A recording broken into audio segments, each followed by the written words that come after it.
டேய் என்னடா உன் பேங்க் பேலன்ஸ் 5 லட்சம் காட்டுது? ஆமாடா, என் அப்பா ஊர்ல இடம் வந்து காசு வந்தது, அதான் எல்லாரும் 5 lakhs கொடுத்து பிசினஸ் ஸ்டார்ட் பண்ண சொல்லிட்டாரு.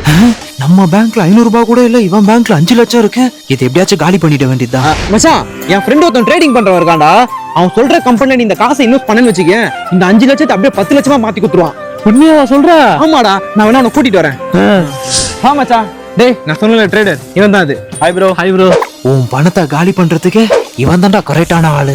இந்த நாய்க்கு ட்ரேடிங்க்கு ஸ்பெல்லிங் கூட தெரியாது. பழி இவனுக்கு, நஷ்டம் உனக்கு, சந்தோஷம் எனக்கு. மச்சான், அவன் போன் எடுக்க மாட்டான்டா. எடுப்பான், வெயிட் பண்ணு. ஷிட். எப்படிடா எடுப்பான்? அவனே ஒரு டுபாக்கூரு. ஹலோ ப்ரோ, என்னாச்சு ப்ரோ?